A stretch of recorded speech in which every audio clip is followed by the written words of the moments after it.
Boa noite. Bem-vindos ao Democracia em Debate depois do interregno das festas da Quadra Natalícia.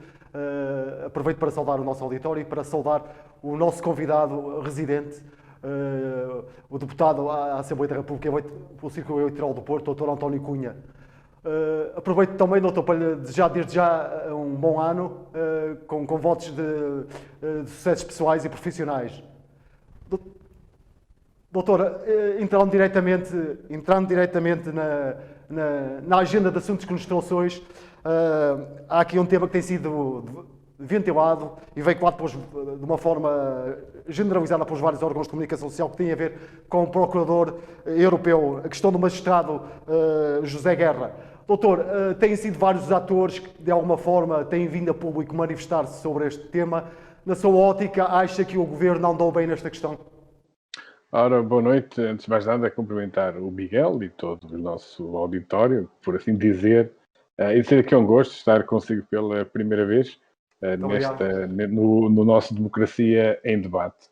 Relativamente à questão, portanto, ao tema que está sobre o magistrado para que o Governo escolheu, invocando, do meu ponto de vista, argumentos falsos para justificar a sua escolha, ainda por cima quando é a regra que se proponham 3 nomes, mas ao que parece desses 3 nomes o Governo queria efetivamente o Procurador João Guerra.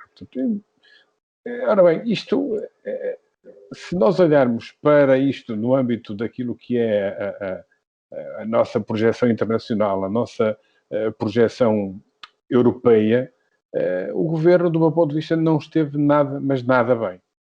Primeiro porque apresentou, como eu já disse há pouco, a lista de 3 candidatos para que o júri europeu os avaliasse, não é? E um júri de alto gabarito, e eu recordo que nesse júri esteve o anterior presidente do Tribunal de Contas Europeu e o ex-presidente do Tribunal de Contas, Vítor Caldeira.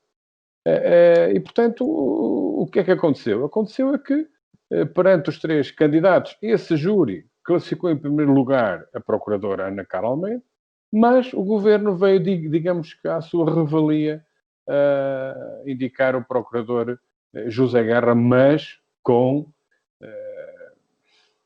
argumentos portanto, falsos. E isto soa tudo aqui a muita...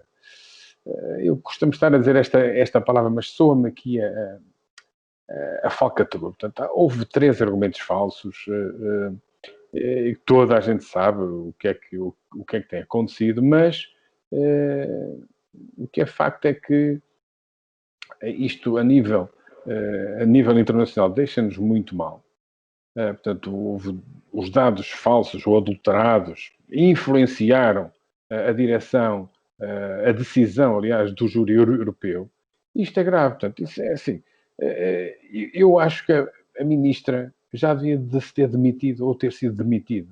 Mas António Costa tem dado cobertura e mais, reiterou-lhe a confiança. Doutor, a atual ministra, na sua ótica, não tem condições para continuar no cargo? Não, eu creio que não tem. E aliás, acho que aqui o Sr. Presidente da República continua, na minha opinião, a não querer dar, digamos, um apertão a António Costa, porque, quer dizer, tudo isto roça a vergonha e prejudica a imagem do Estado perante os nossos parceiros europeus. Isto é mal demais. E mais, como se não houvesse ainda outra situação, aparece António Costa com a invenção de uma conspiração política, porque parece que descobriu que Paulo Rangel, Poiás Maduro e Ricardo Batista Leite andam, digamos, a fazer uma conspiração internacional contra Portugal. Ora bem, quer dizer, isto qualquer dia o Primeiro-Ministro está quase a exigir por decreto que se deixem de fazer críticas ao governo. E mais, e até quem sabe, considerar o escrutínio ao governo e à sua ação incompetente como crime de Estado. Isto é o cúmulo, isto revela um total desnorte do Primeiro-Ministro. E eu volto a repetir que isto é gravíssimo. A imagem do país sai manchada perante os nossos amigos e parceiros europeus. Isto é pura incompetência. Deixe-me só pegar na sua deixa e formular-lhe aqui uma questão. Ontem o Dr. Luís Marques Mendes, no seu comentário habitual, numa estação da TV Cabo, veio dizer que, ou de alguma forma, portanto, veiculou que poderia caber aqui a constituição de uma comissão de inquérito. Na sua opinião, fazia sentido ter-se constituído comissões de inquérito para avaliar esta situação, para analisar este caso? Ora bem, é assim, as comissões de inquérito, ao funcionar, isto leva tempo e demora tempo. São precisas fazer audições, e audições que já a nível, quando são pessoas, quando são entidades nacionais, já de si leva algum tempo. Estamos a falar de audições que teriam que ser chamados os membros do tal júri. Portanto, a mim, essa situação não é célere e mais, isto parece que é prolongar esta paz podre que está a acontecer. Portanto, neste caso, o caso da nomeação do procurador José Guerra para a Procuradoria Europeia e as informações sobre o seu currículo, não, isto é um pesadelo para António Costa, é um pesadelo para a ministra. Aliás, ela própria, quando esteve em audição a semana passada na Assembleia da República, saiu-lhe assim, fugiu da boca para a verdade, como alguém disse, que tinha ponderado em demitir-se. Mas o que é facto é que quer um, quer outro, acham que, aliás, mais o Primeiro-Ministro, que é o grande responsável, acha que isto não tem relevância política nenhuma. Mas tem. Tem. Portanto, é uma ministra que ela própria diz que admitiu, ponderou a sua demissão. Isto é gravíssimo. É gravíssimo. E Portugal não fica nada bem. Agora, é evidente, isto é um dos problemas que António Costa tem neste momento. No seu governo tem 2 ministros fragilizados, obviamente. Esta Van ainda mais, porque tem repercussões a nível internacional. Isto tem aliás, o programa de sexta-feira de Sandra Felgueiras vem, digamos, contrariar aquilo que a ministra respondeu em comissão. O próprio diretor-geral veio desmentir a ministra. Portanto, a ministra sabe e soube muito bem o que é que se passou. E, claro, estão a tentar, como é, digamos, normal, infelizmente, neste governo, é que, quer dizer, tudo acontece, não há responsabilidades políticas e, portanto, não estamos bem servidos. Não estamos. Doutor, deixe-me só introduzir aqui um segundo tema, que também foi um tema escolhido pelo doutor, e que tem a ver com a questão da... Tem precisamente a ver com a questão da flexibilização do Natal e dos números, de alguma forma, galopantes que temos verificado nos últimos dias, e que, aliás, têm, de alguma forma, preenchido aquilo que é a agenda mediática e preocupado a opinião pública. Considera, e a minha questão era neste sentido, doutor, considera que a flexibilização que o Governo, de alguma forma, concedeu no período de Natal, de alguma forma, teve aqui algum peso no acelerar agora dos números e no empolgamento dos números e na propagação a que estamos a assistir do SARS-CoV-2? Ora bem, de facto, a situação pandémica, para nós, a seguir ao Natal e a partir da quarta-feira passada, se não estou em erro, nós estamos a começar, digamos, a pagar a fatura daquele alargar a malha das medidas em relação de que aconteceu no Natal. Portanto, nós estamos neste momento com mais de 10 mil casos de infectados por dia. O nosso sistema, o nosso Serviço Nacional de Saúde está em pré-ruptura, não é? E, portanto, há uma escalada do número de novos casos e essa escalada vem revelar que esses contágios ocorreram em contactos durante o Natal. E, portanto, o que é que isto sugere? Isto sugere que o alívio que foi dado aos portugueses está agora a ser cobrado. Isto é evidente que é grave. Porquê? Todos nós ouvimos falar no Brasil, nos Estados Unidos, na Itália, em Espanha. O que é facto é que Portugal, neste momento, está com maior proporção de infectados que a Itália e Espanha. Nós estamos, neste momento, com uma taxa de crescimento semanal de casos que é superior à do Reino Unido, aos Estados Unidos e ao Brasil. Perspectiva-se um novo confinamento, doutor? Diga? Perspectiva-se um novo confinamento? Eu creio que sim. Portanto, quando o Infarmed reunir... Aliás, nós estamos a levar, digamos, uma espécie de anestesia nos últimos dias, porque vem um membro do governo e diz que é capaz de haver, depois vem outro e diz que certamente haverá, depois vem outro que diz que vai haver, mas as escolas não, e, portanto, é assim, 10 mil casos por dia, isto é quase uma catástrofe nacional. Portanto, os hospitais estão super a entrar em stress. Portanto, há 85 mil doentes, vem hoje numa notícia do Paulo, 85 mil doentes à espera de cirurgia, muito para lá dos prazos. Mas o que é facto é que a retórica do governo nos últimos meses tem sido de que o nosso Serviço Nacional de Saúde está preparado. Mas está mesmo? É claro que não está. É claro que não está. E porquê é que não aproveita já desde há muito tempo a massa crítica que nós temos nos privados? Isto, para mim, não aproveitar os privados, não implicar os privados, é uma autêntica patifaria ideológica que se está a fazer. À custa da vida das pessoas. E o governo tem que ter a humildade para reconhecer que a sua estratégia falhou em toda a linha. Não se preparou para a segunda vaga e já vamos na terceira, que está a ser avassaladora.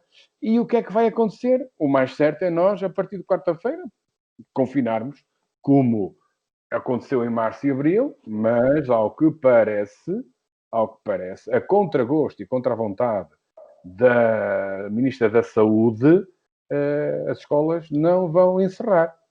António Costa não quer que encerre, o Ministro da Educação não quer que encerre e parece que o Ministro da Economia também não quer.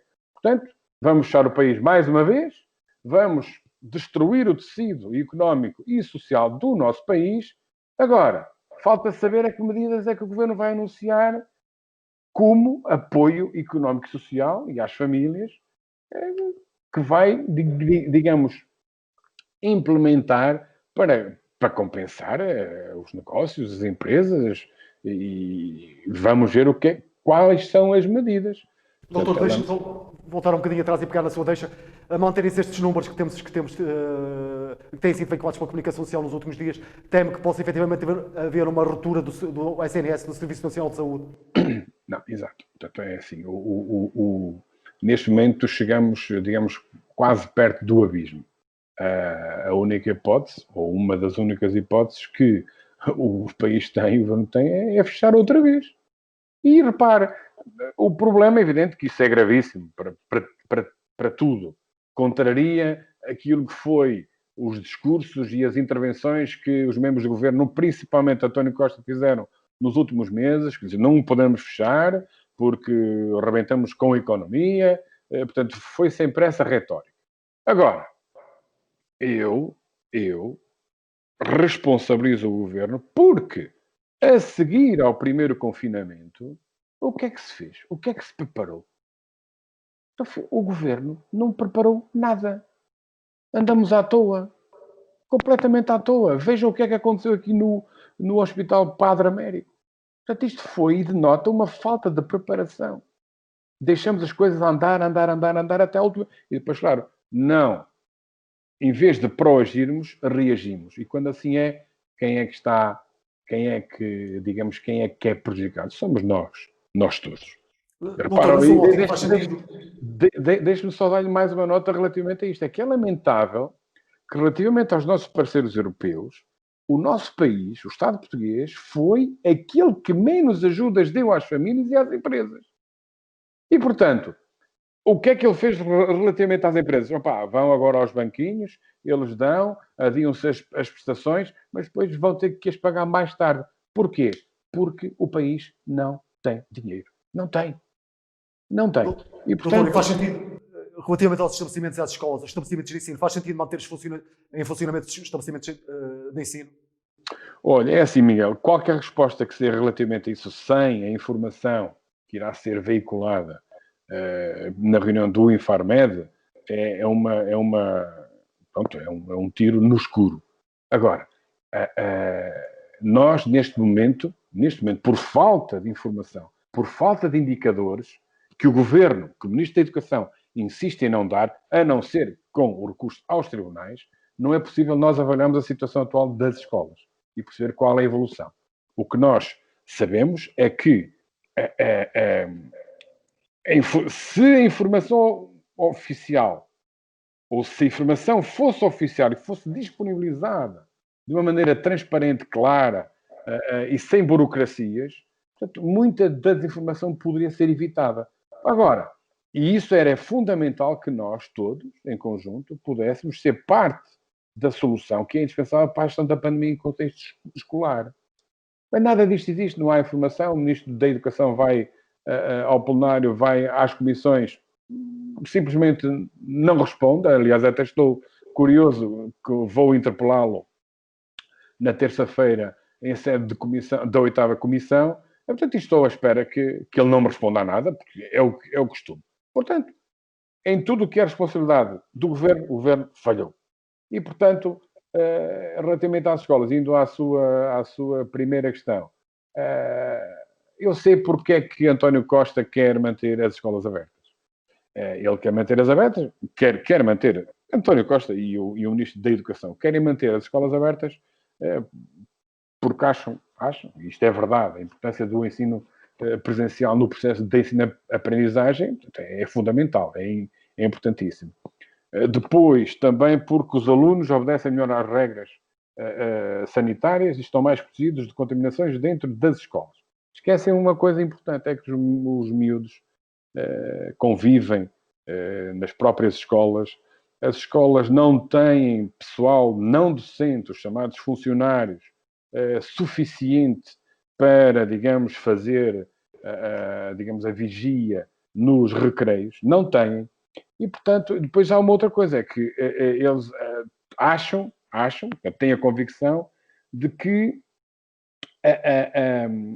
os casos de Covid nas escolas são baixos. Mas, é como digo, não temos dados que nos permitam dizer isso. Agora, o que é facto é que no final do primeiro período registavam-se em Portugal mais de 9.000 casos positivos. Tivemos 800 turmas durante o primeiro período que não tinham atividade letiva presencial. Portanto, estiveram em formato de ensino à distância.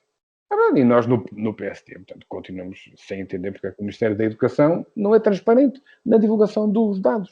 Porquê? E na divulgação das consequências desta pandemia nas escolas. E mais. Doutor, diga. Deixe-me introduzir um outro dado. O doutor há pouco falou, na sua intervenção, há pouco falou na questão dos impactos no tecido económico. Perguntava-lhe, obviamente que estes números vão acabar por ter um peso no tecido económico, nomeadamente no comércio e na restauração. Teme que a situação possa ainda ficar mais aflitiva para estes setores? É evidente que sim. Portanto, se até aqui, sem confinamento, a situação já estava gravíssima, aliás.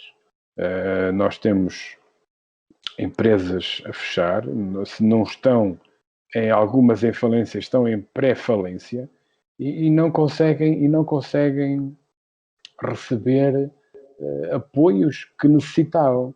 Porque nós ou protegemos as empresas, eu sei que isto que para a esquerda é difícil de compreender e perceber, mas nós sem as empresas, como é que vamos assegurar o emprego aos nossos concidadãos? É impossível.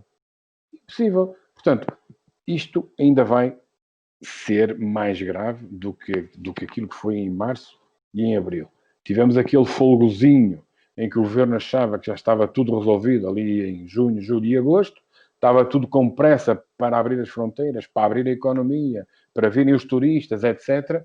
Só que isso veio a revelar-se bastante antiprodutivo, porque agora vamos ver o que é que isto nos vai custar. A compensação que tivemos em junho, julho, ou aliás, no verão, vamos ter que, se calhar não, tenho quase a certeza, mas não tenho dados daquilo que estou a dizer, mas tenho esse feeling, de certeza que vamos pagar e bem agora. Mais, estamos a pagar, e não quero só estar a referir aqui em termos económicos, mas em termos do número de perdas de vidas, que isto é o mais importante. Portanto, não vamos ficar bem. Estou curioso para saber quais são as medidas que o Primeiro-Ministro vai anunciar relativamente ao apoio às empresas, o apoio às famílias, para poderem enfrentar este novo confinamento. Ainda não sei qual é que vai ser a duração. Doutor, ainda relativamente às escolas, teme que a manter-se estes números, ou a agudizar-se estes números, possamos, o Governo tenha que, de alguma forma, ter que regressar a um sistema, digamos, misto.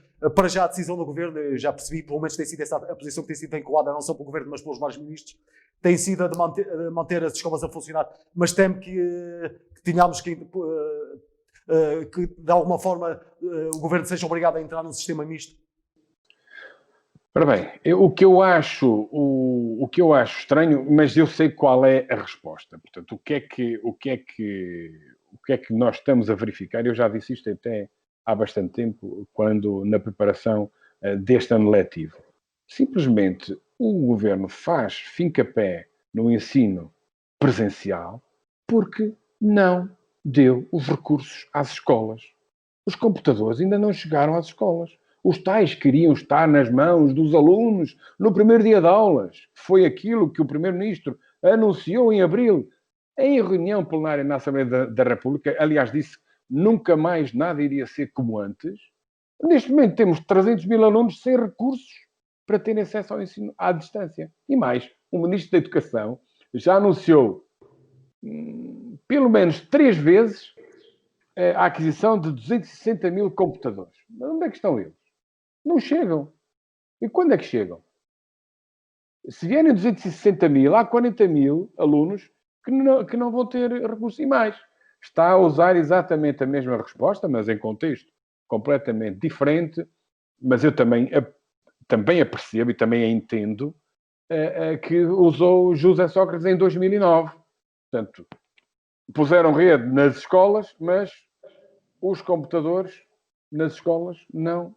Aliás, colocaram os computadores nas escolas, mas depois não houve mais nada além disso. Ou seja, os computadores que as escolas hoje têm são os de 2009. Está tudo velho, desatualizado, e todos nós sabemos como é que a tecnologia evolui em termos de computadores e estas plataformas. Esta conversa que nós estamos a ter, dificilmente a conseguiríamos ter escorreitamente em termos de comunicação num dos computadores de 2009, com 12 anos. É quase impossível. E, portanto, não sei sinceramente o que esperar, mas podiam, do meu ponto de vista, se as escolas tivessem os recursos, os nossos diretores, os nossos professores, saberiam bem dar conta do recado sozinhos, sem ter que estarmos à espera de medidas e de ações que venham de cima para baixo. Portanto, se as escolas tivessem os recursos necessários, se as escolas tivessem a verdadeira autonomia que tantas vezes se pregou e de tantas vezes se fala, os nossos diretores, os nossos professores sabiam dar resposta. Portanto, se houvesse necessidade de passarmos para um regime misto, passá-lo íamos. Agora, o que é facto é que as escolas não têm esses recursos e os alunos, pelos vistos, também não. Deixa-me só aproveitar esta deixa da questão da educação, doutor, para lhe formular uma outra pergunta. Recentemente, na Assembleia da República, o doutor fez uma intervenção no sentido de alertar o Governo para aquilo que será, para um direito que as comunidades educativas têm relativamente aos exames, àquilo que podem esperar relativamente aos exames de acesso ao ensino superior. É efetivamente uma preocupação e um ponto pelo qual o PSD se vai bater? Claro que sim. Nós, o ano passado, entendemos, aliás, entendemos de alguma forma, quem está no governo, quem tem a responsabilidade, efetivamente, é o governo que está em funções. Mas houve alunos que, em abril, quando saiu o decreto-lei, ficaram sem chão, porque estiveram a preparar-se para fazer as melhorias e foi descortada essa possibilidade. Como eu disse em plenário, os alunos, muitos alunos, que tiveram como projeto de vida a preparação dos exames para fazerem as suas melhorias, para entrarem nos cursos pretendidos e depois essa digamos, essa oportunidade foi-lhes negada. Nós, e eu procurei fazer isso a semana passada na minha intervenção em plenário, alertar o Governo de que nós, as comunidades educativas, os professores, os diretores, os alunos, têm que saber como é que vai ser este ano. Como é que vão... Com que regras é que vamos ter os exames este ano, principalmente os 11º e os 12º ano, porque são esses os fundamentais para, digamos, para as notas, para acesso ao ensino superior. Nós queremos saber isso, o que é que o Governo está a pensar fazer, porque as famílias, os alunos, os professores têm que saber. E, portanto, é evidente que a resposta eu já a estou a imaginar. Não sabemos, esta incerteza, o confinamento, etc. Não. Nós temos que dizer isto vai ser assim, para não prejudicarmos ninguém. E na altura, se tiver que ser, será. Porque se nós vamos confinar e se vamos arranjar uma exceção para podermos ir votar, e bem, no dia 24 de janeiro, para as eleições presidenciais, então vamos estabelecer as regras e vamos preparar da melhor forma a época de exames, ou as épocas de exames que aí vêm, para que não haja informações, como eu disse, na 25ª hora, e que toda a gente não saiba o que é que anda aqui a fazer, o que é que nos espera para o final do ano. Isso é que é importante. As famílias têm que saber, os alunos têm que saber quais são as regras. Ora bem, as regras este ano, fruto da pandemia, justificadamente, vão ser estas. Mas temos que saber. Não é? Nós sabemos disto em abril ou maio, que já é tarde. Doutor, um último tópico que eu gostava de abordar consigo, que tem a ver com a questão precisamente das eleições presidenciais. Dia 24 vamos ter o escrutínio. Perguntava-lhe, fazia-lhe duas questões. Uma, a primeira, que apreciação é que fez dos debates? E a segunda, tendo em conta a campanha que começou ontem e tendo em conta o atual quadro que o país vive, de que forma é que acha que os candidatos poderão posicionar relativamente a esta situação? Ora bem, efetivamente acabaram os debates televisivos e começou formalmente a campanha eleitoral, e é evidente que essa campanha eleitoral vai ser fortemente limitada pela situação sanitária que estamos a viver e pelas novas medidas restritivas que serão anunciadas. Ora bem, dos debates presenciais houve muita discussão, mas muito pouco debate sobre as funções presidenciais.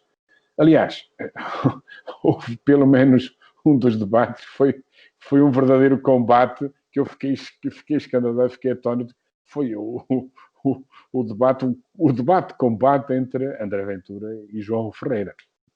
E repara, perante isto tudo, o que eu verifico é que Marcelo Rebelo de Sousa é o que está mais perto de renovar o mandato.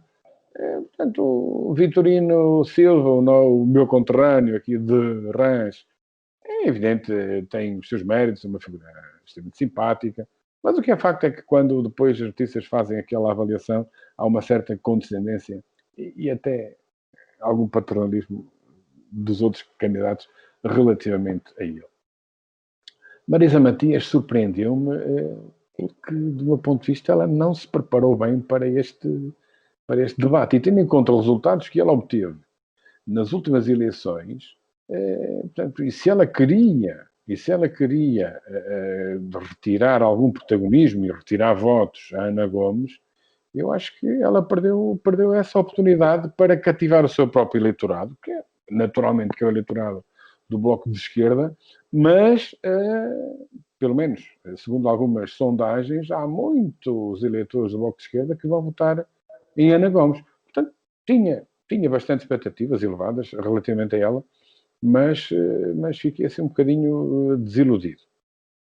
João Ferreira, sabe que é o candidato, digamos, da estrutura do Partido Comunista. Acho que não tem muito a ganhar relativamente àquilo a que se pretendia, mas ele não deve perder muito eleitorado do PCP, acho eu. E o que é facto é que ele foi atropelado pelo André Ventura naquele combate, e, portanto, mas há aqui uma coisa que eu acho que ele sempre, principalmente por André Ventura e também pelo Tiago Meia Gonçalves, ele, enquanto não conseguir assumir de forma clara, claríssima, que é contra os regimes ditatoriais da Venezuela ou da Coreia do Norte, vai ser sempre um alvo a bater, sempre. E, portanto, se ele fizer melhor do que o último candidato comunista, acho que já cumpriu o seu papel. E mais, se ficar à frente da candidata do Bloco, acho que até ele pode ter aí uma vitória. O Tiago Meia Gonçalves foi uma grande surpresa para mim. Portanto, eu não o conhecia, sinceramente, antes, quando soube que ele ia ser candidato, ele andou um bocado desaparecido. Após aquele confronto com o André Ventura, eu acho que houve ali uma mudança. E ficou claro para os eleitores que a iniciativa liberal, ou os liberais, portanto, não são o Chega, nem fazem parte sequer da mesma família política. Portanto, isto são de direita, mas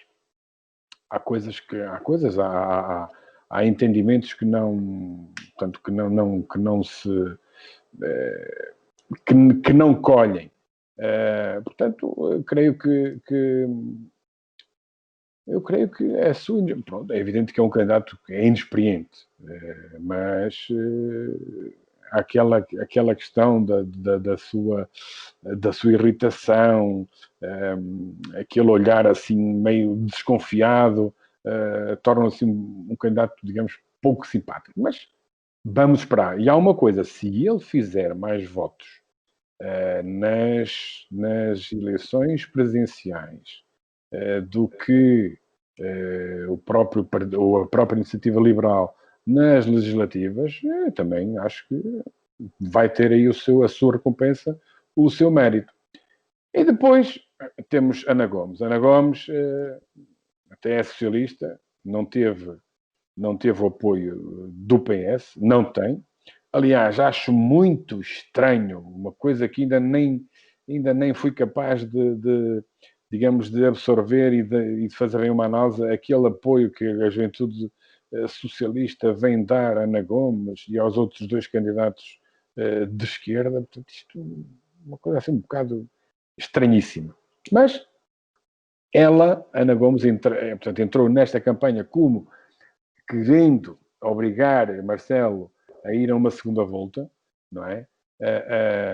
Mas o que é facto é que ela era uma candidata que vinha até pelo comentário, até pelos comentários, ou melhor, pelo programa de comentário que fazia, que questionava as elites, que não era antissistema, ou melhor, que era antissistema, ou que não era, portanto, tinha apoios alargados entre o PS e o próprio Bloco de Esquerda, mas eu acho que ela, para mim, ficou um bocado atrás relativamente às minhas expectativas. E depois é evidente, se ela se bateu mais ou menos bem com André Ventura, acho que com Marcelo Rebelo de Sousa ela perdeu, mas de forma por nocaute.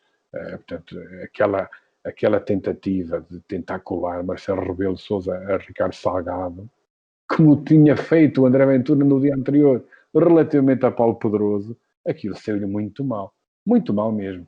E, portanto, quando há a cereja no topo do bolo foi ela ao ter defendido Rui Pinto e ao ter comparado António Costa a Víctor Orbán. Ora bem, isto, se ela já de si não tinha apoio do PS, apoio formal, quer dizer, como é que os ministros de António Costa, que disseram que lhe iriam dar o seu apoio, como é que agora ela, ao fazer essa comparação de Costa com Víctor Orbán, como é que lhe vão dar o seu apoio público? Eu dá-me a ideia que ela deu aí um grande tiro no pé, e isto é muito claro para mim. Se na altura, se antes do debate com Marcelo ainda haveria eventualmente a hipótese remota de haver uma segunda volta, agora, naturalmente, e normalmente, isso dificilmente acontecerá. Mas a própria pandemia pode aqui ter um papel bastante imprevisível relativamente aos resultados. Ora bem, depois temos o André Ventura, que é o líder e é deputado do Chega, portanto, ele tinha um objetivo, era o de ficar à frente de Ana Gomes. Agora já tem outro, que é ter mais votos que a esquerda toda junta. E, portanto, André Ventura, do meu ponto de vista, tremeu no debate com o Tiago Meia Gonçalves. Portanto, o Tiago Meia Gonçalves pôs o André Ventura a dizer que não seria o presidente de todos os portugueses. E ele depois voltou a repeti-lo num outro debate. E depois, claro, Marcelo Rebelo de Sousa marcou a diferença entre a direita social e o populismo. Portanto, o que é que nós vemos ali em André Ventura? É aquilo que vemos no Parlamento. Pouca densidade, pouca profundidade. Portanto, há uns slogans, uns soundbites que normalmente os insatisfeitos e os inconformados gostam de ouvir, mas ele só sairá vencedor se ficar à frente de Ana Gomes e, como eu disse, se tiver mais apoios, mais votos do que a esquerda toda junta. E, por fim, acho que Marcelo Rebelo de Sousa, que pensávamos que ia ser assim, ia estar lá um bocado amolecido, já tinha a eleição ganha. Não, ele respondeu, revigorado. É evidente que ele tinha que obrigatoriamente tentar segurar o eleitorado do PS, que poderia votar em Ana Gomes, e tentar segurar o eleitorado da direita, nomeadamente do PSD, que está desiludido com a sua relação com o governo desde que António Costa foi primeiro-ministro. Mas agora uma coisa é certa, também dou ali às aranhas quando confrontado com os temas das nomeações para a Procuradoria-Geral da República, para o Tribunal de Contas, no caso do CEF, não é?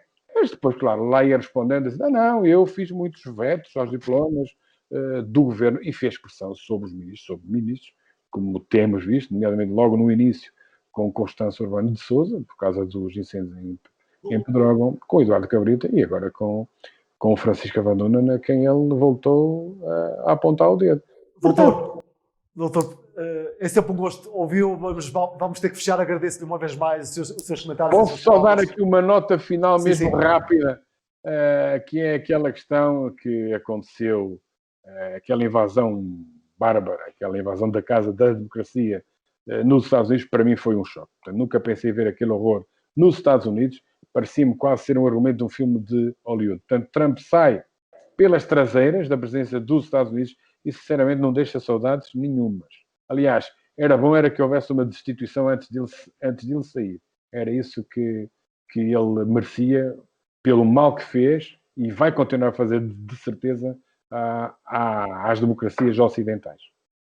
Doutor, agradeço-lhe uma vez mais. Muito obrigado. Boa noite. Obrigado, eu. Aproveito também para agradecer ao nosso auditório e relembrar-lhe que pode aceder a estes conteúdos nas nossas plataformas online.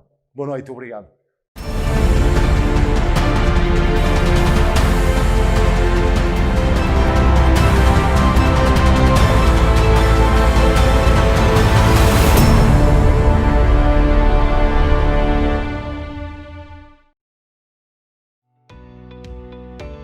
Novum Canal. Sempre novão, sempre seu.